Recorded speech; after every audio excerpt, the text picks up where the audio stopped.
Welcome to In Conversation with MANWAR podcast. This podcast is brought to you by the Do Not Be a Bystander campaign. You can join us in raising awareness about bullying by visiting the donotbeabystander.com, and be sure to subscribe to the channel to stay informed about upcoming episodes. Today's participants are Tausif, Miarab, Sidika, and Oroko. Our special guest for today's episode is April St. Martin. I'm your host, Manwar Khan. Today, I'm joined by four young individuals who are ready to share their thoughts and insights on the topic of words matter.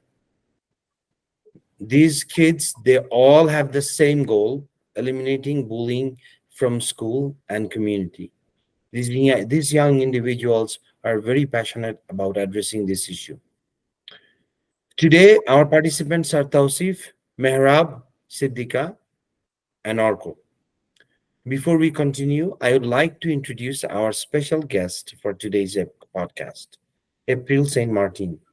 April will shed some lights on this topic and listen to you guys and give her insights, tips, and advice at the end.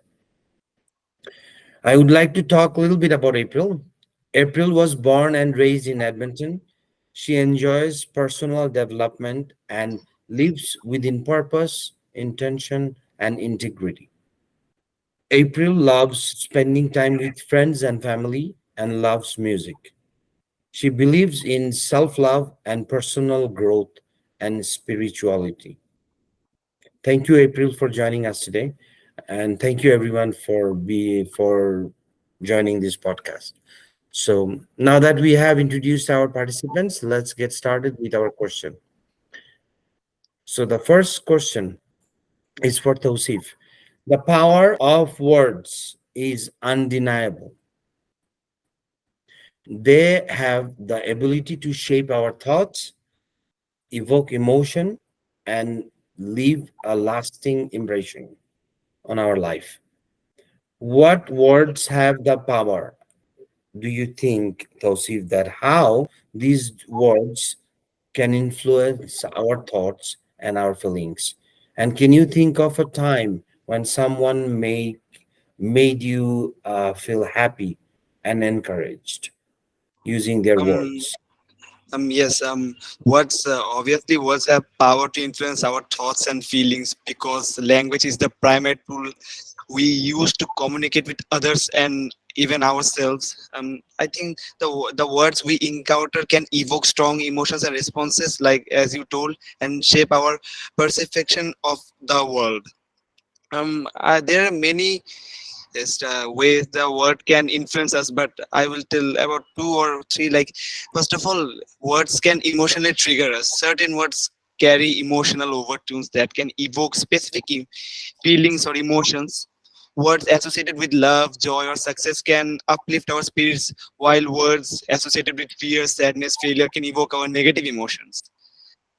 There are also empathy and connection. Like, words can raise empathy and connection by conveying the understanding, support, validation. When someone expresses care and encouragement or kindness through their words, it makes us feel happier and motivated. And the impact of words can vary depending on the context and even the relationship between the speaker and the listener. For example, there was a time when I used to get good marks and my dad used to praise me, and it puts a positive effect on me. It makes me feel motivated and dedicated towards studies. um this is how the relationship between a speaker and listener should be, I think. And thank you. So, great answer. Thank you so much. Words have the power to deeply affect our emotion and well-being, as Tausif mentioned, and it this power is both ways, positively and negatively. So my question for Mehrab is, have you ever experienced a situation where someone's word made you feel sad or hurt? How did it affect you? Um, uh, yes, but usually I have a thick skin. But this incident was there was this person um, who was very close to me. I cared about a lot, and that person also did the same, maybe. Uh, s- and so whenever a person you care about is in need of help, you try to help them with the best you can to your capabilities, right? I always try to do that. And maybe there was this one incident where I couldn't, or I did something, I made a mistake. And at that time, the person just told me I was selfish, I always do this and that. And that really hurt me because I thought we were close people, right? We trusted each other. I share my experiences, good or bad. Basic human interactions with your close people. But for this one mistake or an incident, they straight up call you selfish, and also use some words that they know that will trigger you. And that time it made me feel so bad. I was always blaming myself for it. Everything just made me feel like a loser, and basically. But as time passed, I was annoyed with myself for just wasting my time, just for me to be disrespected at the end for just one mistake I made. So yeah, that was my experience, where words dug deep. Yeah, So it did affect you, and it it did. did It make did. you sad, right? And yeah, to be honest, I want to give you advice here is if you hear something like that, somebody says bad thing about you, and if it's not in front of you, if it's your back, somebody it's telling it somebody else, the best way would be you go and ask that person and tell that person that. And there's an approach how you're going to say it. You're not going to go and say, barge into the room and say that you said that. No, you would be saying that, I wanted to discuss, this is a crucial conversation. There are some rules in these kind of things. These are the conversation that nobody wants to have it. So the rules for this conversation is you create a ground, and then you talk. So you tell them that, okay, this is how you start. You and I, we were good friends, and there are some words that hurt me. Can I share those? Did you really mean it?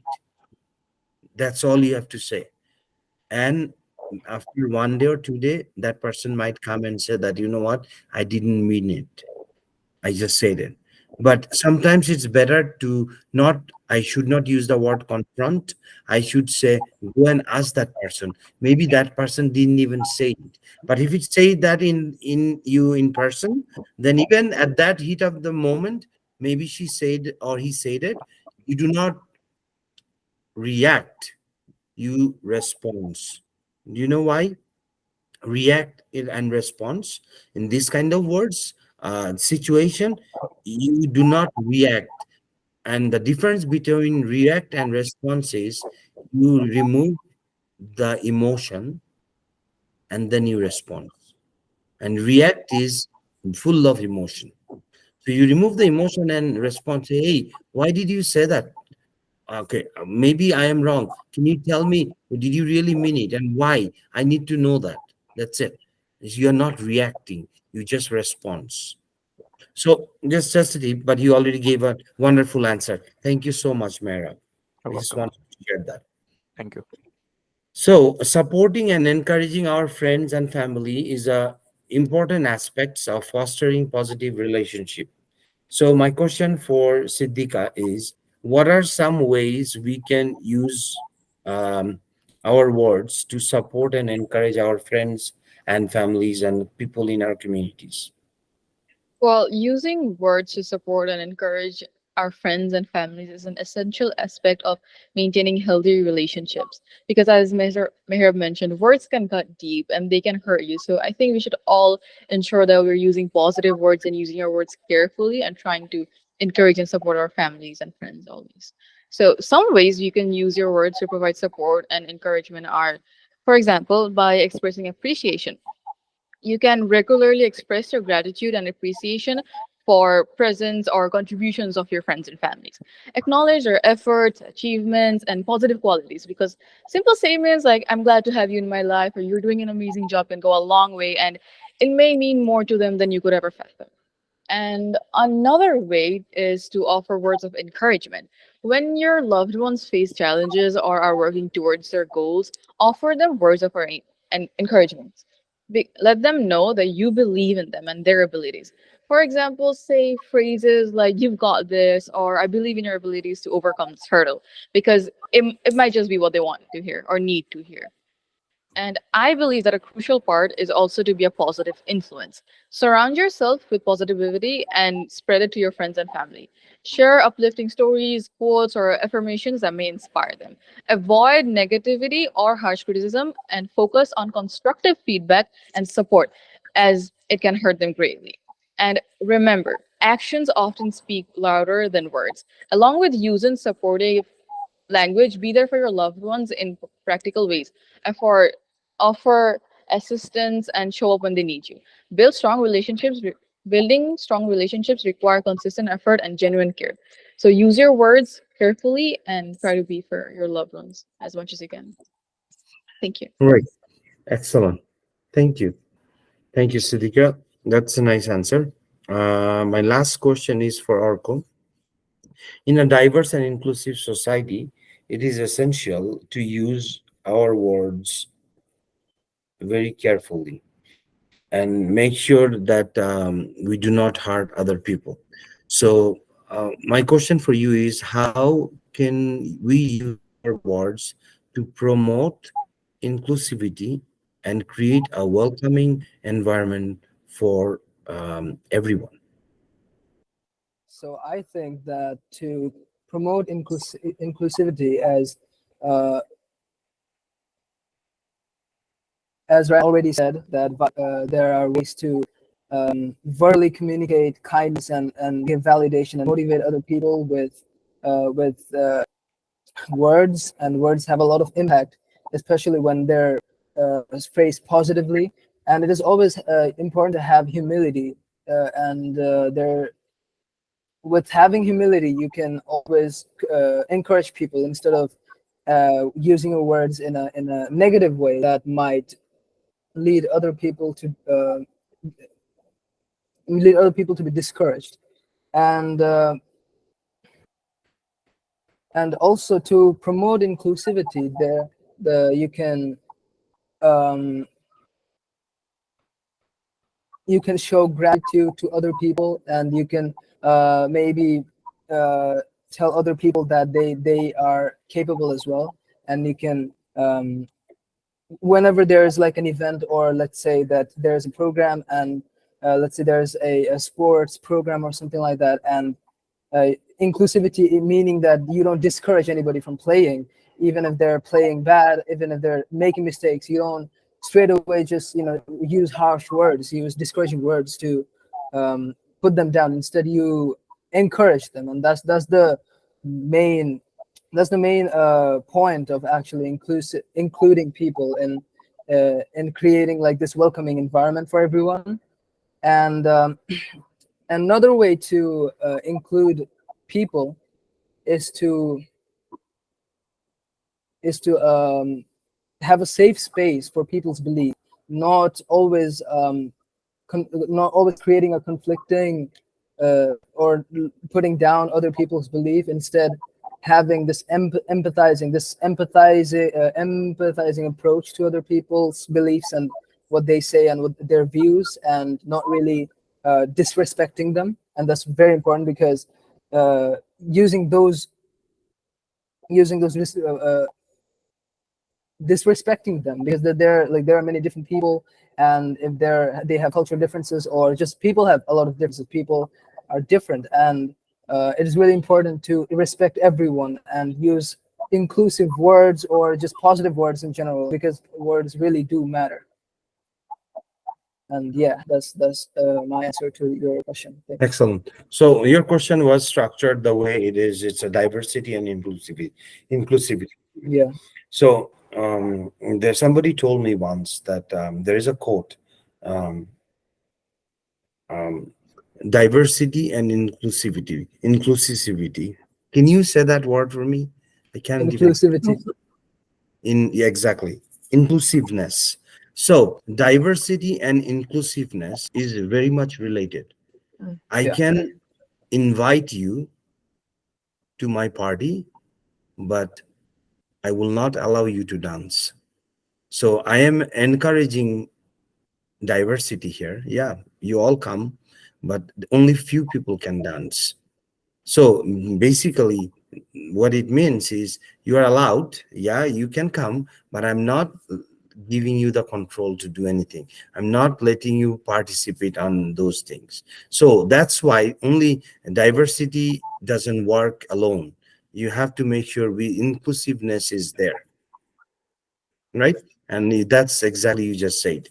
So Yeah, excellent, thank you so much. thank you. That was a wonderful answer, and that was a very important topic where nowadays in the workplace, when you guys grow up, you go to the real world, and you will see in the workplace diversity and inclusivity is a serious topic right now that we are dealing with. So now I would like to welcome our special guest, April, to say a few words. You listen to them, and anything you'd like to share, any advice, tips, and your insights. Thank you, April. Thank you. Okay, so first of all, I was just thinking about this topic yesterday, going forward for today's podcast, and I was just thinking about when words come to us that it always, I feel like if there's a negative feeling in our body when there's, words, we don't just hear them, we can read them, we can see them, and we can say them. And I just thought to myself, when I, hear or see words, I also feel them, and I feel them in my stomach, right? So I just wanted to know, I have more to say, but I just want to know from all of you, words that hurt because they weigh heavy, where do you feel it in your body? I think I personally feel it in my chest, like here. Here, okay.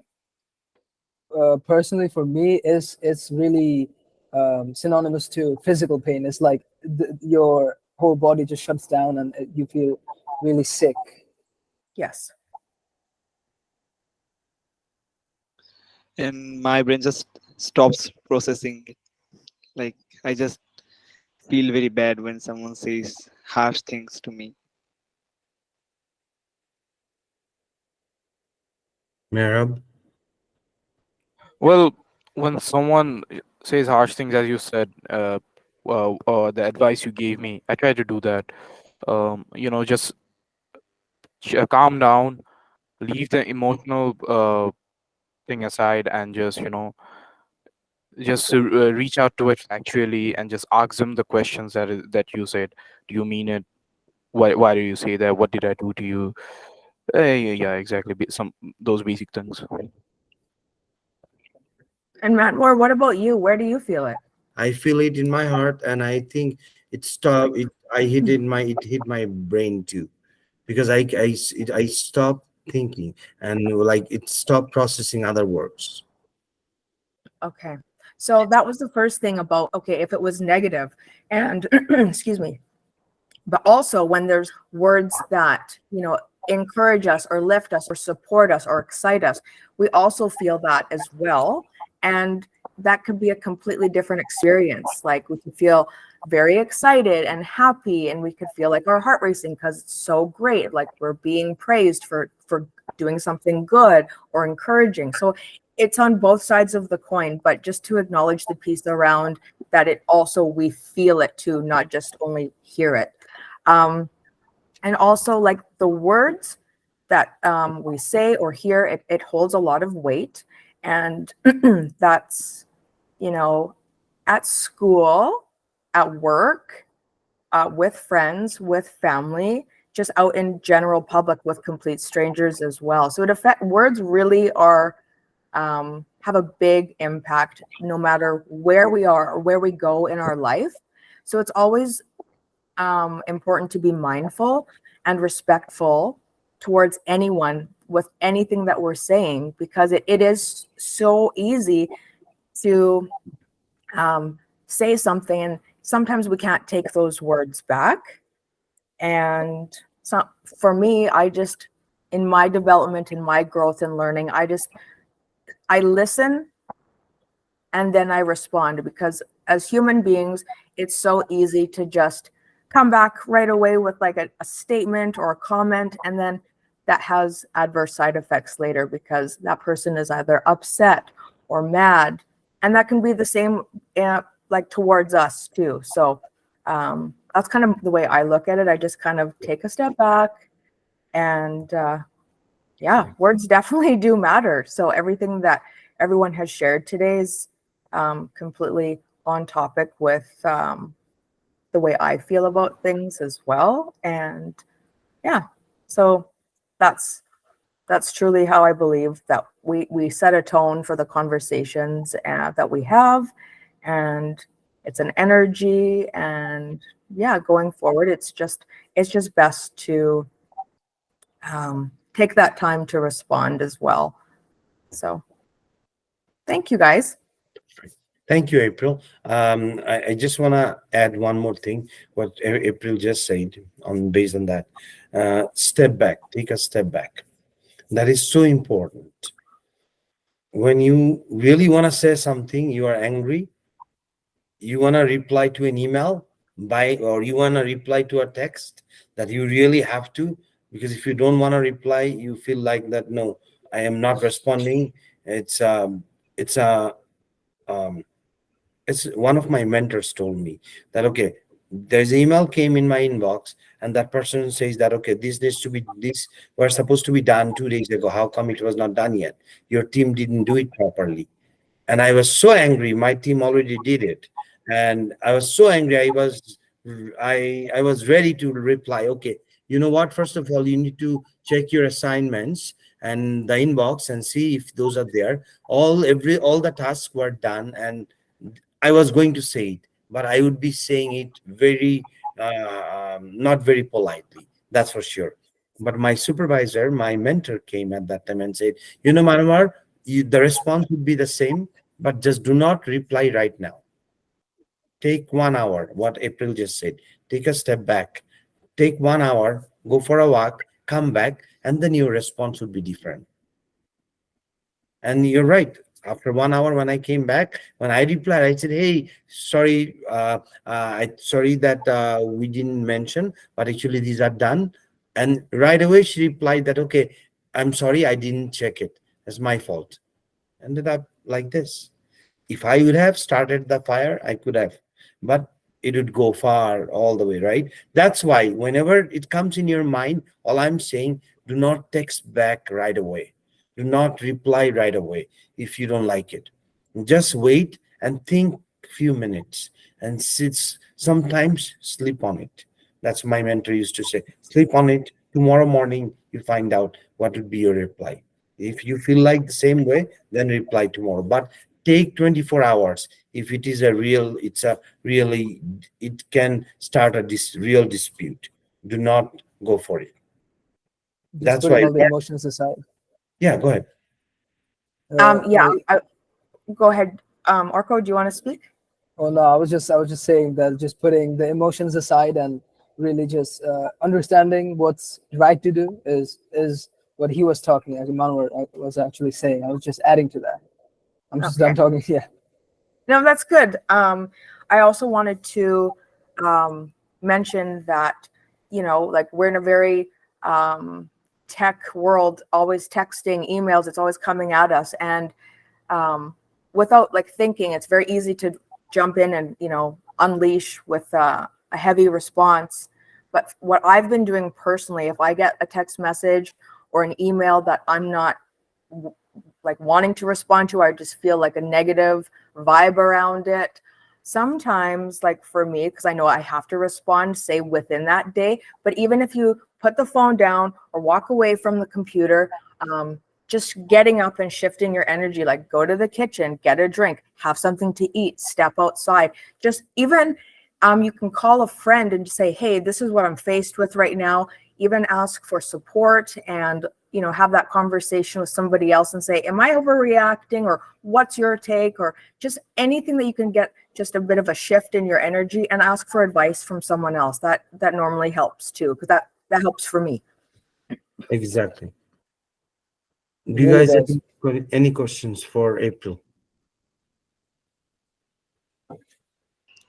No. No Excellent. questions actually.